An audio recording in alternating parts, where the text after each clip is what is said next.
5 minutes after 10 o'clock. Thank you for tuning in. Beautiful Thursday morning. Jim Beckett is in the studio, and let's talk golf. And you got a note for me? You could bring it over here. I can't read it. Bring it closer. I can't read it. Project 10 Kids. Go tell somebody in the office. I can't read it on the air. Go tell somebody in the office. Yeah. Jim Beckett is here. We're going to talk golf. People hold signs up on the window.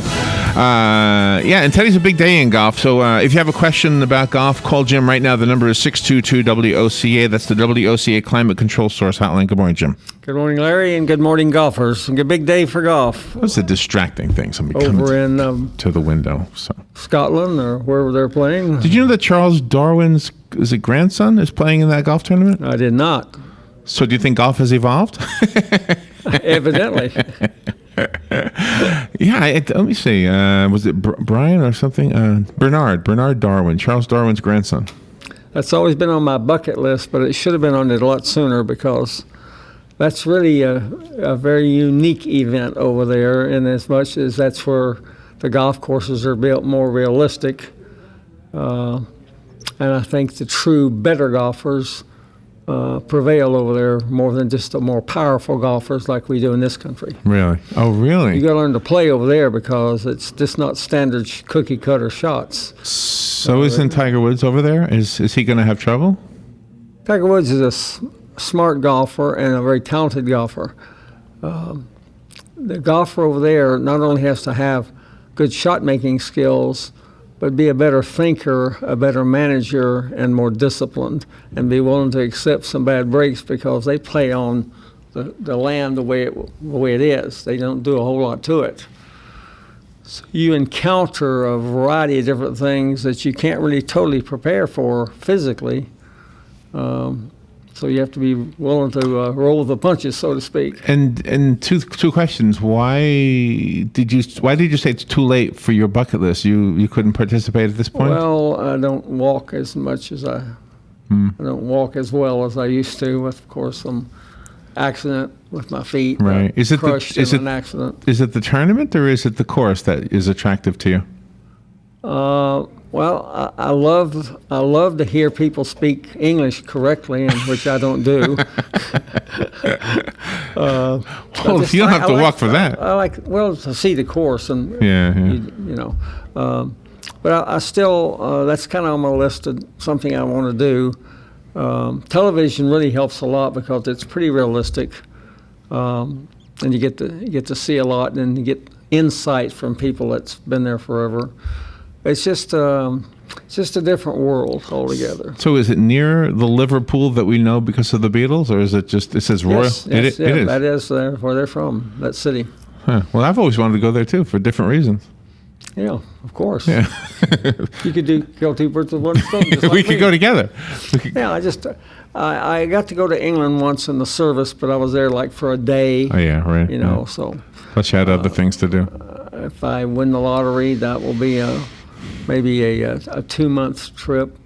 I just like to see that part of the world. I've seen a lot of Asia, or some of Asia, and I've seen. Is that where you served in Asia? Well, no, I served in the Mediterranean, so I got to see, those countries there.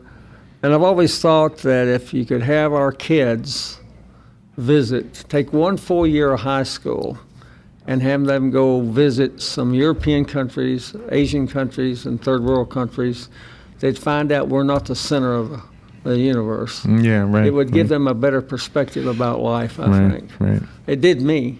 I was the education officer for an aircraft squadron on the USS Saratoga aircraft carrier. And the guys would, of course, want to get liberty and go get drunk and get the ladies. And so I created a thing where we could get tours to the things and see some of the world history. Right. Like I got to go to Paris. I got to go to Rome.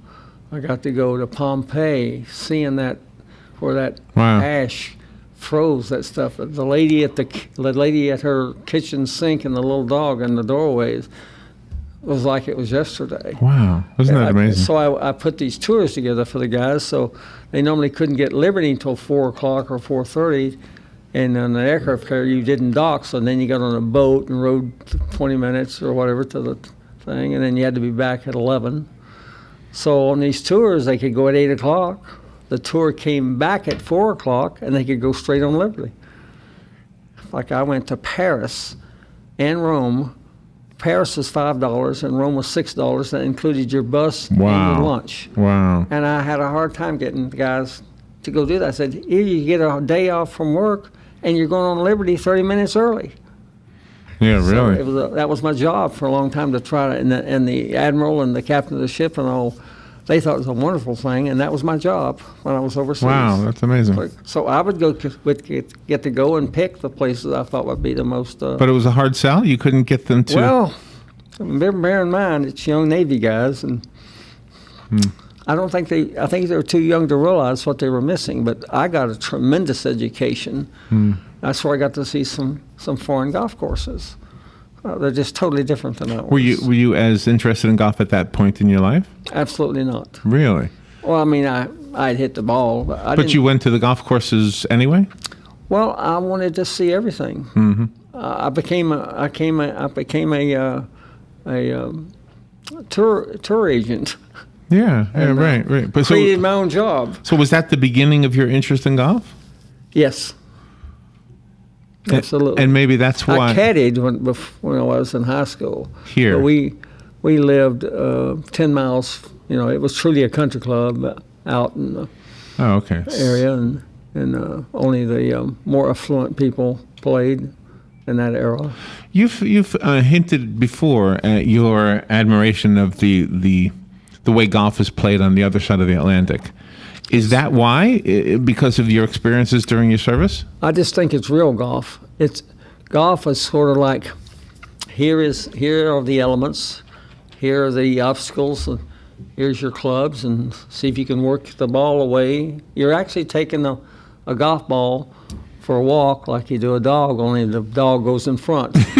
Goes way ahead. Yeah, and you chase the dog. So it's just, I like those kinds of golf courses. I don't know why. I think to get everybody interested, we began building I call them plastic golf courses. Everything's manicured just right, and you only hit kind of standardization shots. It's not as interesting for me. This morning we were talking about the moon landing. I know you heard part of that when you came in, and when Alan Shepard hit that ball on the moon, I always thought he somehow snuck a golf club onto the spacecraft, but he did not. He used a digging tool as a golf club. Yep. Yeah, like a little shovel or something. Yeah. Yeah. So if we didn't have gravity, golf probably wouldn't do with a darn in this part of the world. You talk about having to walk, you'd have to walk a long way. That's right. Wouldn't then cover too much real estate. We'd have shorter golf courses for sure. Yeah. Well, I think it's interesting because I don't think you've ever shared that with us about your what you did in the Mediterranean, and I loved it, and how that actually contributed to who you are today. I absolutely loved it. I loved the people. I didn't speak any of the languages, but I found a way to communicate. Mm-hmm. I could speak French pretty good. I could say merci beaucoup, and I could also say, where's the bathroom? Yeah. I can't remember what that was now. I learned it, too, when I went to Quebec. The only problem was I didn't understand the answer. Correct. So I could ask, but I had no idea what they said.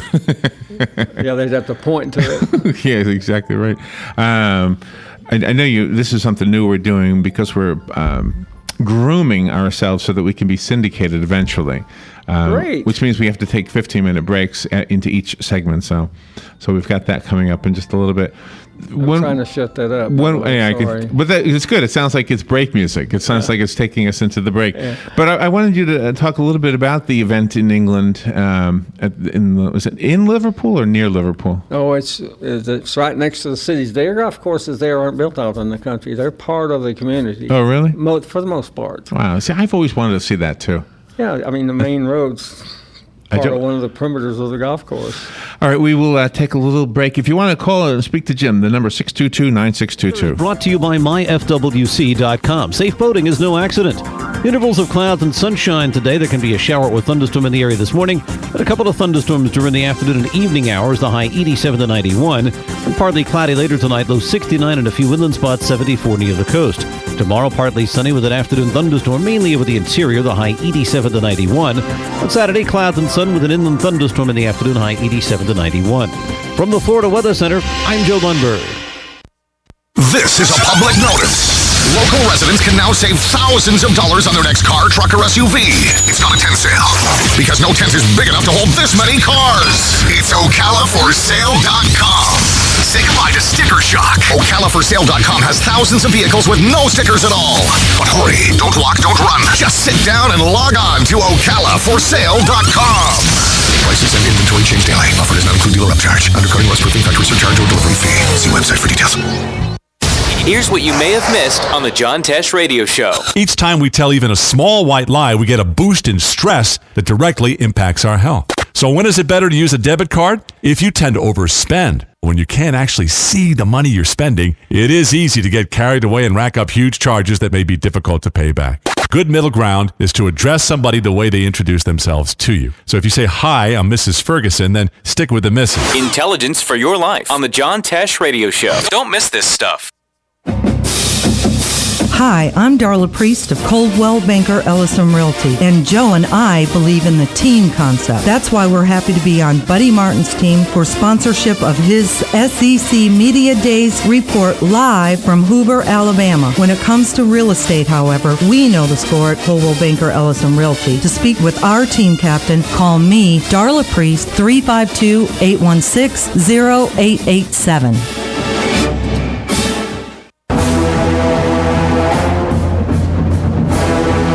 Hey Gator fans, you know what that means. Football season is just about here, and there'll be life in the swamp again soon. Catch my reports all week from the SEC Media Days on The Source. And cheer up, for crying out loud.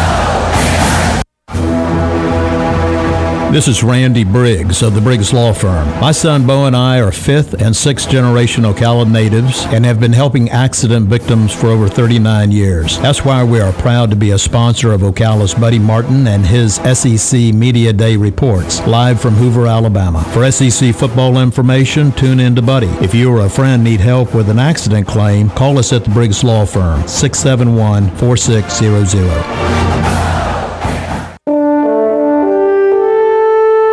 This is WOCA, News Talk 1370. We are The Source, WOCA. All right, 18 minutes after 10 o'clock. Jim Beckett is here, and we're talking about golf and kind of in a different way than we've ever done before, Jim. The number right now is 622-WOCA. That is the WOCA Climate Control Source Hotline, if you'd like to chime in on what we're talking about or perhaps ask a question. So tell me on the air what you just told me, that in England, what do you call them, the bunkers? Pot bunkers. Pot bunkers. Now, is that what we would call a sand trap? Yeah, we call them sand traps over here. They're not called sand traps over there at all. They're called bunkers, and it's because they're formed totally different, and a great number of them in certain parts of the country are the bunkers they had when they had all the bombing from Germany bombing. Wow. They would put not only people but maybe stuff they needed to protect in these bunkers, and so the golf courses over there, the real golf courses, are just taking the land as it is and altering it enough to make a golf course out of it. They do make a fairway, but they leave, the grass and the rough might be heather grass. It might be 2 feet tall. So it favors a golfer who has masterful control of direction and distance, and is disciplined not just to bash the ball as far as you can. Over here we play smash golf. Smash it as far as you can. Take a wedge and gouge it out of wherever it goes and get on the green and do your putting. So they have some made bunkers, obviously, but a great number of them are from the terrain itself and how it was. Wow. And, of course, the weather over there is always an issue. The wind is usually higher for the location in the North Sea, and they have colder weather and more rain. a lot of times misty rain and light rain, but sometimes hard rain. So it's an ordeal. There's a different way of packing and a different way of playing, and some golfers just relish that, the history of golf and where it came from, and others aren't interested in that at all. They like what I call plastic golf and country club golf. Everything's nice and pristine and clean and easy and no big deal. So you called them pot bunker, P-O-T? P-O-T, pot bunkers. And where does the word pot come from? I don't know. It's probably a slang term that they use over there. But they could be 10 feet deep? They look like a little pot. Okay. And but it sounded like you were saying... Oh, some of them can be, well... A lot of times you'll see on TV, you'll see the top of the guy's head. Wow, that's crazy. He's down, so he's got to hit much steeper to get up and out. And when you do that, you have a little less control of the ball. The really good bunker players over in our golf courses, they think about hitting the ball up and getting close enough to one putt, or even going in the hole. So they're not nearly the penalty for that missed shot that they are over there. Over there, it could cost you a full shot even if you're an excellent golfer. Here, the golfer gets specialty sand wedges, the ground where they like them, and the sand is all manicured and smooth, and so they expect to hit an excellent. Some of the golfers in our world actually hit better and closer out of a sand trap than they do chipping out of grass. I wonder why. They expect the same result. Well, it's just the way the texture is, and with the special wedges we now have. Right. So it's just a different game. I would just enjoy that other type. I think I would too, and even though I don't play golf, I think it would be... you're in the countryside playing golf. It just seems and the like a challenge or close something. By St. Andrews, the road runs right beside. The road's within, one of the main roads is within 25 feet of a green. So do you ever max out the number of shots? This is probably a very beginner's type of a question, but that's who I am. But I mean, do you ever go like to 5 and say, okay, don't even swing anymore, just pick it up and walk? That's recommended to keep the flow of traffic moving if you're a lesser talented golfer. Even if you're really close, like you're on the green and you still stop, you got 6 A lot of courses recommend and suggest that you take no more than double par. That's a lot. That means you're going to hit 10 shots on a par 5. You should be tired and aggravated by then anyway. I still got to get it in that hole. Other people talk about double par. You give people a goal. Double par means you got 2 extra shots on each hole. And quite frankly, if you want to play the whole day and not hold up traffic and have people pressing you, it's an issue when you have crowded golf, is pace of play. The fast golfers want to play fast. Slow golfers can't help it sometimes. But then a lot of people, because they're not educated or trained or taught, don't realize how much time they're taking. You see people go out and taking 3 and 4 and 5 practice swings. If you need to practice, go to the practice tee. When you get to the tee, you should hit the ball. So do they have the same rules over there? Well, they created the original rules, the Royal and Ancient, and the UVSG got real prevalent in our country, and they now have joined forces. They agree on the rules now. Over there, because of the wind, they played with a ball that was slightly smaller than ours, so it bore through the wind better. Oh, really? Still? No. Not today? They've standardized that. But people over here like to get that English ball because it would go through the wind, maybe have a little more velocity of speed, and would roll further when it hit the ground. Oh, really? Why do you, the other day, I went for my very first wine tasting. I've never done this before. Well, it looked like it worked. You look real good. And it occurred to me that wine has a level of prestige, and that's the same thing with golf. It's like wine is to beer, like golf is to football, and I don't understand why anything should be more sophisticated. My wife's a wino. Hopefully, she's not listening.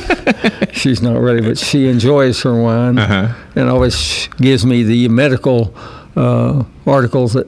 The benefits a glass of wine is good for you. Wine and chocolate, And when I get older, I may drink wine. So where was I going with my question? The sophistication. Well, the etiquette part. Are the rules of etiquette different in England than they would be here? I think they're followed more I think they're followed more with a sense of honor than here, yes. One of the things we do over here is we take putts. You get the ball fairly close to the hole, it's a gimme. There is no such thing as a gimme in real golf. You have to put it in the hole. Well, over here they say, well, I'm going to make it anyway, so I don't need to do that. But there was a very famous golfer in the British Open on the last hole that had an 18-inch putt and missed it and didn't win. Oh, wow. You should always have to get it in the hole. So we take gimmies, we take mulligans, hitting an extra ball off the tee if the first one we don't like. And most people play that incorrectly. If you take a true mulligan and you elect to hit a second ball, you must play it. What people do over here is they usually hit 2 balls and pick the best. Oh, So really? there's another time issue. So we just don't play the game the way it was originally done, and that's okay. I'm not saying that's bad. I'm just saying it's different. A lot of times you play with slightly better golfers. They'll say, we're putting them all out and we're taking no mulligans. That'll be a term you'll hear on the first tee. Well, that's usually a more serious golfer that wants to play the game good.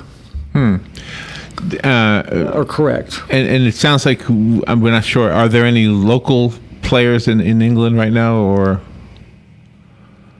not sure? Not sure.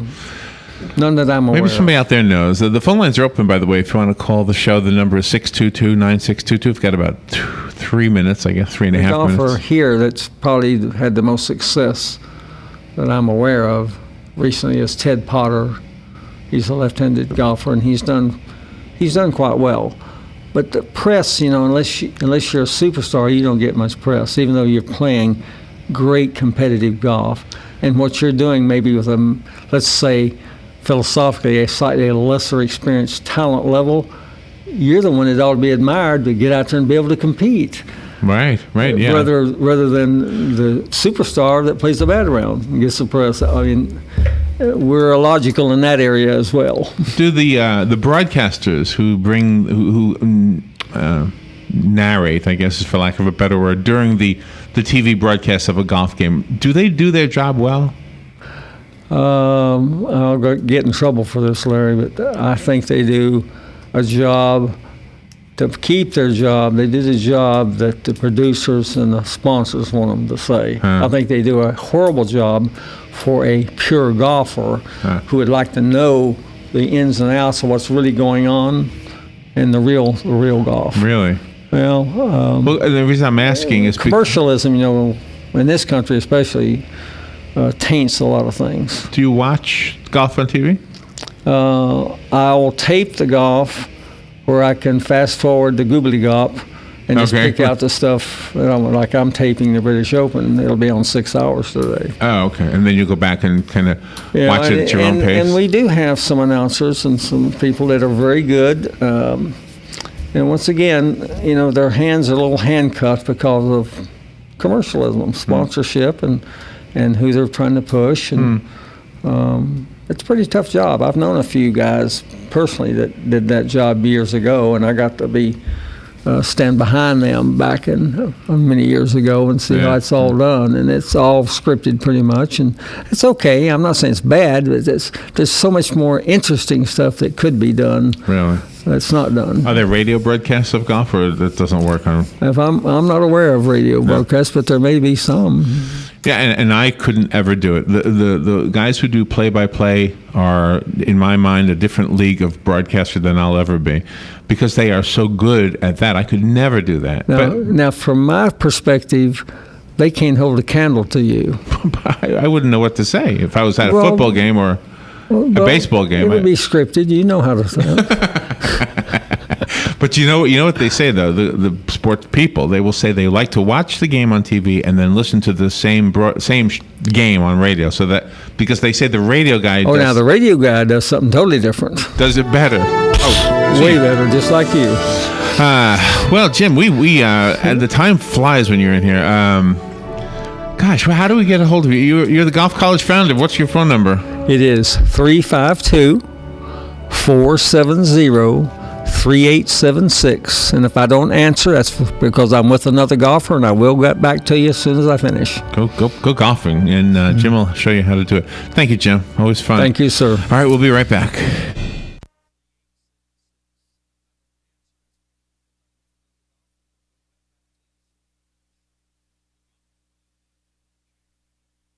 Now save thousands of dollars on their next car. After it did, we saw militants firing rockets from Gaza into Israel. And just a short time ago, we saw Israel launching an airstrike over Gaza. Fox's David Lee Miller. Meanwhile, only hours earlier, some 13 militants infiltrated Israel using a tunnel along the border. A tentative new trial date in the Colorado Theater massacre. Defendant James Holmes now slated to go on trial December 8th. That's a delay from the October date because a doctor requested more time to complete his second sanity evaluation. And lawmakers on Capitol Hill hearing from GM officials about the company's delayed recall of millions of small cars for a problem attributed to at least 13 deaths. Fox News, we report, you decide.